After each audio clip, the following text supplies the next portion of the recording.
En la tarde de hoy. Rosario, buenas tardes. Bienvenida al diario. Buenas tardes, Dani. ¿Cómo están, Dani y Juli? Los saludos y obviamente que a partir de ahora la discusión es hacia dónde va el peronismo, ¿no? Hacia dónde va la política, más allá de que en las próximas horas estamos esperando la declaración de Alberto Fernández, pública, porque va a salir solamente en unas horas nada más, en la edición de El País de España. Lo estamos esperando también lo que va a ser la estrategia judicial de Alberto Fernández, que va a ser un poco adelantada en estas declaraciones. Y lo que sorprende de todos modos al peronismo y a los dirigentes que incluso pudieron hablar con Alberto Fernández en las últimas horas, es un expresidente que niega absolutamente todo lo que está pasando, ¿no? Y esto me parece que va a tener con la estrategia judicial, que no va a ser nada positivo en sus declaraciones con respecto a la figura de Fabiola Yáñez. Una y otra vez repite Alberto Fernández que lo que le está pasando es una canallada, es un modo de victimización que lo vimos ya anteriormente en distintas etapas del gobierno del propio Alberto Fernández, no solamente en la gestión, sino en el vínculo con la política, ¿no? Por lo cual me parece que, más allá de que van a ser explosivas estas declaraciones, también van a generar mucha polémica y ahí hay que ver hasta dónde puede aportar en la causa, que ya hay mucha prueba, ¿no? Rosario, recién conocíamos las declaraciones del gobernador de la provincia de Buenos Aires, de Axel Kicillof, distintos referentes del espacio, incluidos legisladores justamente del espacio donde milita el gobernador. También se ha manifestado en las últimas horas, en todos los casos repudiando el hecho, y uno se pregunta, en términos generales y yendo ya al análisis político, ¿cuál es el impacto que puede tener hacia adentro de lo que es el peronismo directamente este hecho, no tan lamentable? Bueno, Juli, vos dijiste una palabra que hoy alguien me la puso en duda, que es peronismo, nada más ni nada menos. O sea, hoy un importante dirigente de Unión por la Patria me dice, la verdad que el peronismo no existe más. O sea, ahora hay algunos dirigentes peronistas que vamos a ver qué es lo que pasa con esto, pero la destrucción de lo que pasó con lo de Alberto Fernández no solamente tiene que ver con su gestión, o sea que claramente su gestión ya estaba cuestionada porque incluso no pudo reelegir, sino que termina de destruir a un peronismo que no es solamente esta polémica la que tiene en su haber, que viene con varias polémicas, con posicionamientos que van a tener que empezar a ser mucho más claros, y en este sentido me parece que es importante lo que marcó el tuit de la ex vicepresidenta, ¿no? Mostrando un posicionamiento con respecto a lo que pasó con Alberto Fernández, más allá de que después pueda haber algún comunicado. Si el peronismo no entiende que es momento para dejar la territorialidad de lado, de dejar de apañar al que hacía las cosas mal justamente porque tiene poder, porque tiene territorio, porque es un hombre importante, yo creo que es fácil también ahora sacarse de encima a Alberto Fernández, porque se lo habían sacado de encima antes, ¿no? Ahora el peronismo tiene que dar un debate serio frente a la sociedad de lo que se viene, ¿no? Alberto Fernández no es lo único que tienen, aunque claramente estamos hablando de un expresidente que está acusado de golpeador, ¿no? Claro. Y expresidente del partido además, ¿no? Con todo lo que eso implica. A mí me suena impactante esto que contás, ¿no? Que te dijeron esto del fin del peronismo, en un peronismo que sabemos, Rosario, por estas horas debe ser un hervidero, ¿no? Porque todos estarán hablando entre pasillos de esto, de las posturas a tomar, de si lo sabían, si no lo sabían, cuánto los sorprendió o qué es lo que, o qué gravedad reviste, ¿no? Todo lo que hoy pesa sobre el expresidente de la Nación. También es cierto, y no puedo dejar de pensar en un Axel Kicillof, que se expresó en la tarde de hoy, repudiando, por supuesto, dejando en manos de la justicia también, como entiendo debe ser, ¿no? La investigación y la condena, más allá de la condena social, que ya podríamos decir pesa hoy sobre el expresidente, pero también que en su momento habló de, bueno, esa nueva canción, ¿no? Hablando o expresando la necesidad de una renovación dentro del peronismo. Me pregunto si más que la desaparición como espacio político es el momento de esos nuevos referentes que en realidad tampoco deberían cargar, ¿no? Entiendo yo, con la responsabilidad sobre los hechos, ni políticos como presidente, ni en lo personal, ni hablar de Alberto Fernández. Sí, sobre todo que, como vos lo decías, incluso su propio entorno se está sorprendiendo de lo que pasaba en la intimidad y el horror de la Quinta de Olivos. Porque también hay mucho mito de cómo funciona la Quinta de Olivos y demás, y lo cierto es que muy pocos funcionarios en ese momento accedían a lo que es el chalet presidencial. Tengan en cuenta que cuando ustedes ingresan a la Quinta de Olivos, tienen, ni bien ingresan, tienen lo que se llama jefatura de gabinete, que son las oficinas en donde ahí trabajan los funcionarios del gobierno de turno. De ahí al chalet presidencial había 300 metros, por lo cual los funcionarios que llegaban siempre a la Quinta de Olivos no llegan al chalet, llegaban hasta ahí.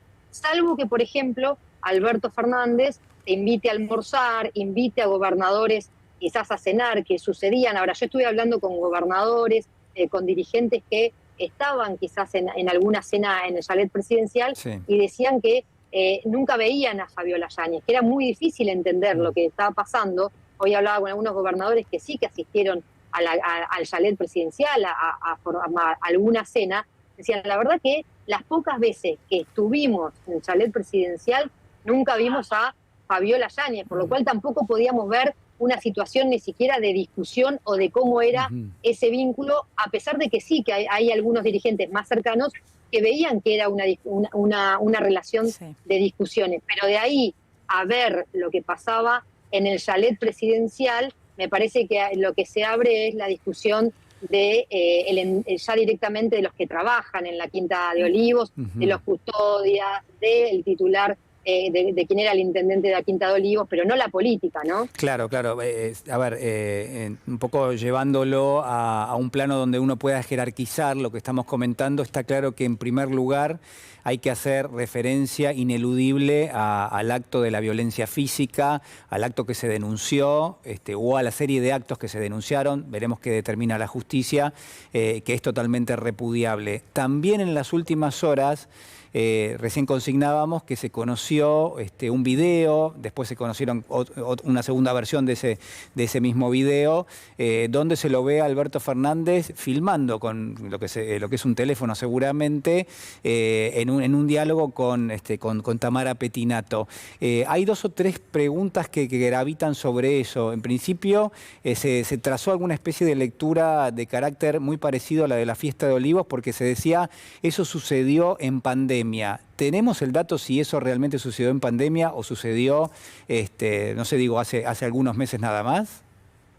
O sea, a mí lo que me dicen es que no sucedió en pandemia, que el video es del 2022, o sea, por lo cual no habría sido en pandemia. Hay que ver, o sea, algunos dicen del 2023, a mí me dicen que es del 2022, pero bueno, habíamos salido de la pandemia en ese entonces, por lo cual no habría sido en pandemia, más allá de que la polémica continúa, ¿no? Porque se los ve en un almuerzo, o sea, es en horario laboral, más allá de que el presidente tiene que trabajar 24/7, uno piensa que cuando el presidente está en la Casa Rosada, está atendiendo cuestiones que tienen que ver con la gestión, más allá de que se pueda tomar un respiro para un almuerzo. Lo insólito acá y que genera incluso más bronca todavía de los propios, es de vuelta a lo que vos decías, también hablabas de la foto de Olivos, cómo otra vez el presidente, habiendo pasado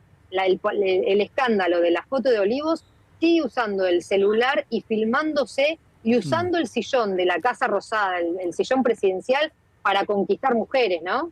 Claro, bueno, en realidad, perdón, Dani, lo indignante, yo no me gusta hablar de indignación, pero digo, lo alarmante no es que lo haya filmado, es que haya tenido lugar, ¿no? Eso marquemos en primera instancia. Sí, que haya sucedido. Ahora, es cierto también que yo lo pensaba, todo esto que planteaba Rosario, sí desde adentro del peronismo.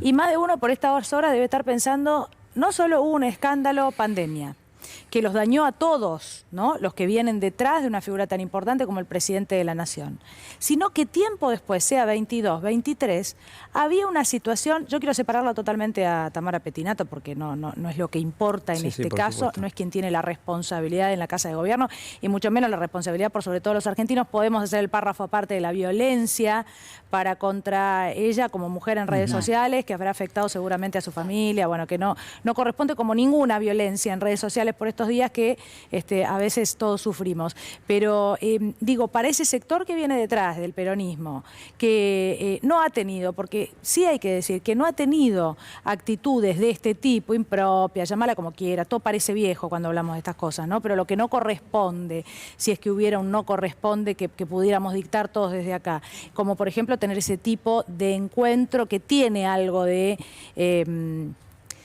seducción. De seducción, ¿no? Es la palabra. Sí. Gracias, Juli. De seducción en un almuerzo en la casa de gobierno, ¿no? Donde debía estar trabajando. Yo entiendo que para todo ese peronismo que viene detrás es...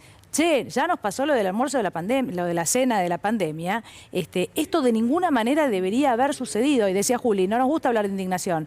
Pero la verdad que para el político, digo, en este país que hace las cosas bien o que intenta hacer las cosas bien, sea quien sea, del partido político que sea, esto lo daña de una manera irreparable. Dani, te sumo algo más. No solamente el político que hace las cosas bien, el político que el año pasado salió a hacer campaña electoral a pesar del gobierno de Alberto Fernández, ¿no? A tratar de ganar una elección a pesar del gobierno de Alberto Fernández, el político que dejó todo en la campaña presidencial, que trataron de tener algunos territorios, de tratar de pasar incluso de pasar a la segunda vuelta, ¿no? Sí, subirse a los trenes a las 6 de la mañana, como ha sucedido, muy lejos de ese sillón de la Casa de Gobierno y de esos encuentros, ¿no? Parece que absolutamente antagónico, digamos, en el laburo de territorio. Bueno, a eso me refería, ¿no? Claro, y sí. Rosario, te quiero preguntar por una situación en particular, que es que esta semana, si uno hace un recorte de la agenda económica y política, la verdad que no ha sido una buena semana para el gobierno, creo que ha sido una de las peores, si uno lo revisa en detalle, aunque está terminando realmente con un impacto político enorme, no para el gobierno, sino para la oposición política, ¿no? El dato de pobreza realmente muy alarmante, destrucción de puestos de trabajo, la caída fenomenal tanto de la industria como también de la construcción. Digo, hay una secuencia, caída del consumo. La verdad es que donde uno ponga la mirada, el registro es no solo malo, sino que además muestra una tendencia que por ahora no admite algún tipo de reversión, por lo menos en el corto plazo. Entonces, la pregunta que uno intuye es si esto finalmente, esto que ha pasado de la difusión de las imágenes, esto que se ha conocido de Alberto Fernández, no termina de alguna manera dándole cierto impulso al gobierno a pesar de todo esto que estamos diciendo. Sí, sobre todo porque es una agenda que le queda muy cómoda, Julio. O sea, al gobierno viene habiendo temas que le están quedando muy cómodos a la discusión pública, empezando por Venezuela y obviamente este escándalo y esta denuncia que involucra al expresidente, porque pone en cuestionamiento lo que ellos mismos quisieron poner en campaña, que tiene que ver con las políticas de género, ¿no? Incluso hasta se pone en cuestionamiento esta semana la política de derechos humanos. Son agendas muy cómodas para un gobierno con los números que vos marcás, e incluso te sumo más, porque vos hablabas de la economía y la política, y con una política que no lo acompaña tampoco, que esta semana no lo acompañó a el presidente Javier Milei, porque tuvo varios revés en el Congreso, ¿no? O sea, con la discusión de la reforma jubilatoria, también con lo que está pasando en la Cámara de Diputados, que no pudo sesionar. Bueno, la política tampoco le está dando buenas noticias y por eso también el gobierno aprovecha esta agenda. Bueno, Rosario, muchísimas gracias por estar con nosotros en el diario hoy. Muchísimas gracias.